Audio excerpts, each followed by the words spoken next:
just won't work you out.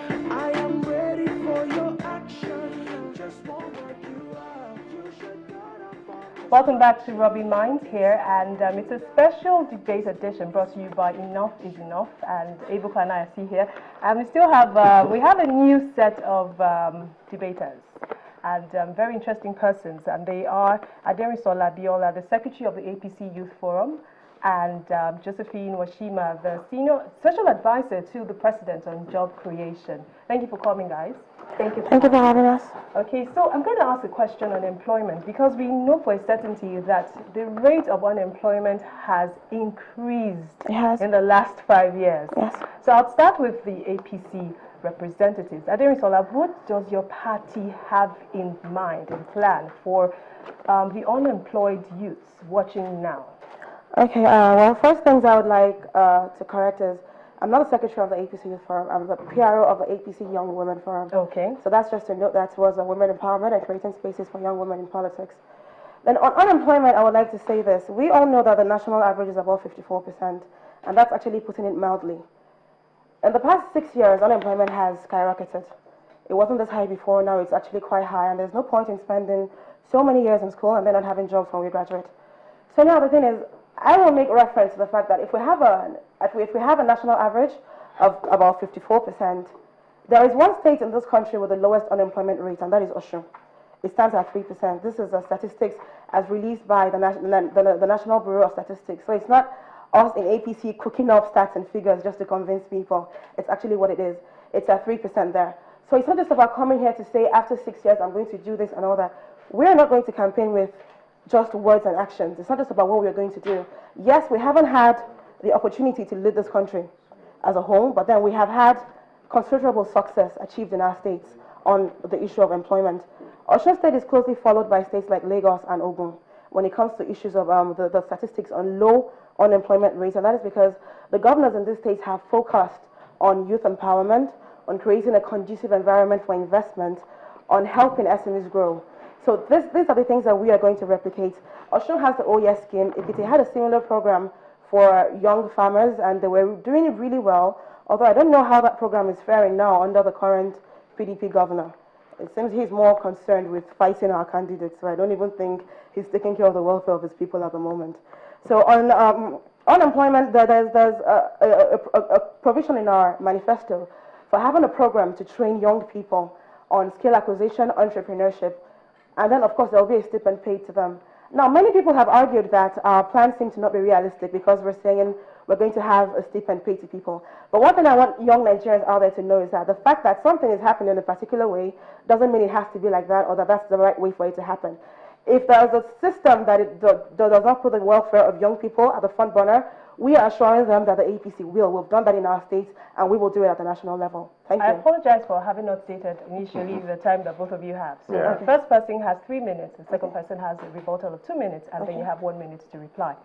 So, Mrs. Washima. Yeah, well, I'm happy that, she has said that they're going to train people and they're going to do programs that we're doing. So then APC is not going to reinvent the wheels. APC is not going to change nothing. What we're doing is, you see, we have come up with the U-Win program. We have the G-Win program, which was just launched for women. We have 60% of the 220 billion SME funds reserved for women.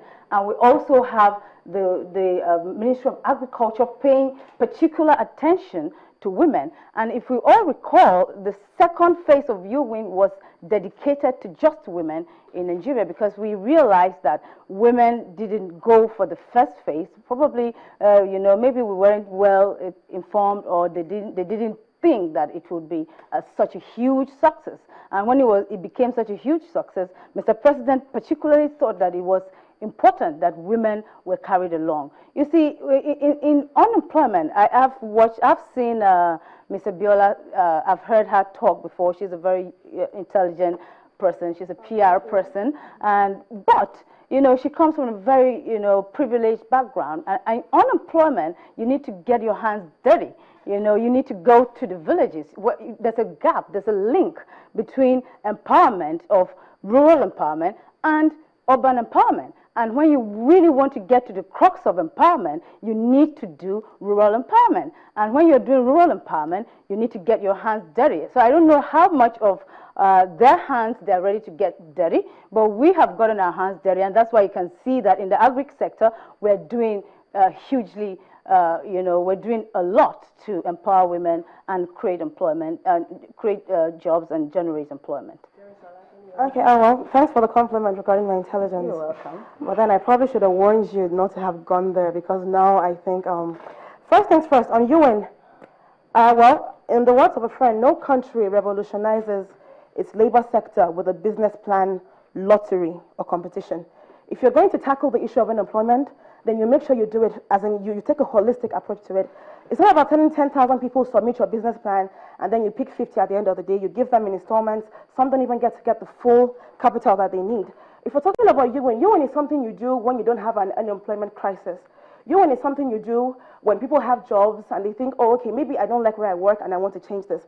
UN is not something you do to tackle an epidemic of joblessness. UN is not effective. The program is fine, I understand it, the concept is fine, but the point is, it is like applying a band-aid to a bullet wound. That is what UN is to the unemployment situation in this country right now. Okay. Thank you very much. We need to switch things now from employment. I know you have a lot to say, both of you, actually. I'm sure you want to reply to that, but unfortunately, that's not how it works.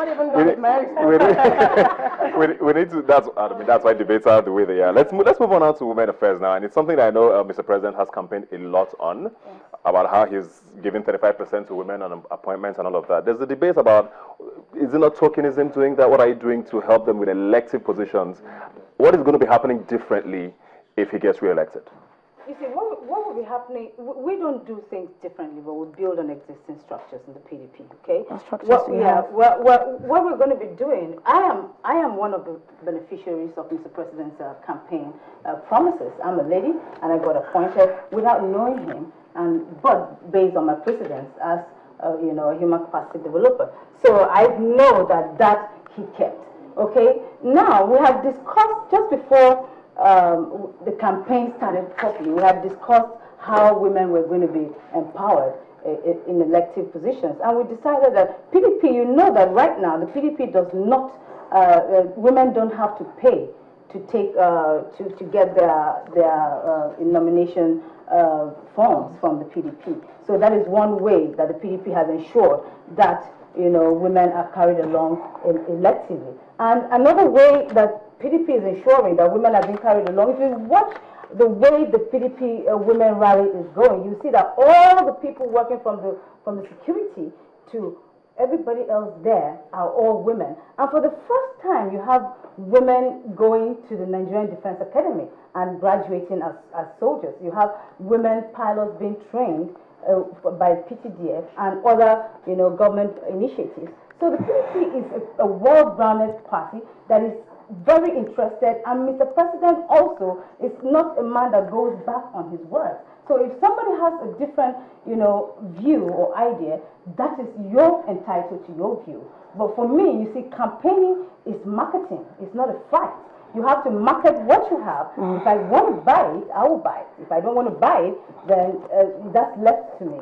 So for we in the PDP, we're doing a lot, as you can see. You can see that this is an administration that has the highest number of women in the Federal Executive Council. So that goes to show how committed the party is to ensuring that women are empowered and not just being kept in elective or in elective positions or political positions, but very key positions: petroleum, finance, aviation. Well, you can say that.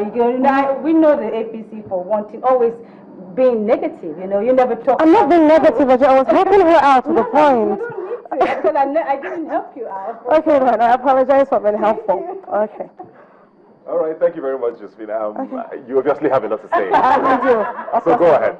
Okay, first things first. Regarding women empowerment, I am an advocate for gender equity and women development. So one of the reasons I joined the APC was actually because of the women-friendly slant of the party. And I will say this. Lagos State, for instance, has set a standard with respect to women empowerment, gender equity, thousands of women have been trained, skill acquisition. They're empowering women economically. That's one legacy of the APC in Lagos. Also, one of the very first things that Governor Fashola did during his first tenure as governor was establish mother and child centers across Lagos State. They're literally in every area, and that is because aside from just saying we want you to be commissioners, we want you to be ministers, what are you doing to improve the quality of the Nigerian women's lives? You understand? The APC is taking a holistic approach to women empowerment. We want our women to stop dying during childbirth. During the tenure of Governor Kayode Fayemi as governor of Ekiti State, Ekiti introduced the first sex offenders register in the whole of West Africa. I know Lagos has taken up that initiative also, and other states will follow. This is because we need the issue of having our girls molested to stop. During Governor Fashola's tenure also, maternal mortality rate has dropped. In Ogun, we have free antenatal care for pregnant women. In Kano, hundreds of young women have benefited from the state scholarship. We have a pilot. We have doctors, hundreds of doctors. We have lawyers amongst them. Some are still in school. And what Governor Kwakwanso does is that instead of saying the state will pay your school fees for a year, he pays everything upfront. So for the duration of your course, you know nothing is going to cause an interruption in your education. Also, we have in Taraba State an APC female gubernatorial candidate. Her name is Hajia Jumai Al-Hassan. So please, madam, I say to you, I have shown you my female gubernatorial candidate, now show me yours. So it's not just about saying we have ministers. And for God's sake, what kind of quality of women have you given us? We have issues of a minister being accused of spending millions of dollars on bulletproof cars. Yes, she was fired. But then there's another one who was accused of spending 10 billion naira a year on private jets, on chartering flights. While there are poor people, there are no hospitals. So these are things that we need to look into. We need good women, we need good role models to look up to. Thank you. It's easy to speak when you haven't worn the shoe. Okay, so when you wear the shoe, then we can see. Maybe we'll come back. No, when you wear the shoe as in a leadership position, then we can now come back to talk, because you're talking about somebody. You just gave a woman a space in Taraba State. Let's see how that goes. We're talking about giving women space. I mean, well, that is what you have just said. You said you have a woman. We have a female gubernatorial candidate. We have legislators. We have female deputy governors. None of them have been accused of financial misappropriation. We have women presently working, and they're doing excellently well. Some of the women working in this administration are some of the best administrators that you can find in Nigeria. And they, you know, and every time you have something that is not good out of the bunch of the good things. But we must be able, as a country, let me speak to the sensibility of Nigerians now. We must be able, as a country, to look at both the positive and the negative, and do not dwell too much on the negative, and we will get there. Thank you very much. We have one more set of questions to go, and I'm going to start with you now, Aderinsola. I know we've talked about it continuously. I want us to touch on security, but we're going to go on a break now. Okay. So prepare your minds on what you have to say about security, because it's probably the most important thing to Nigerians. Yes. We'll be right back in just a moment. Please stay with us.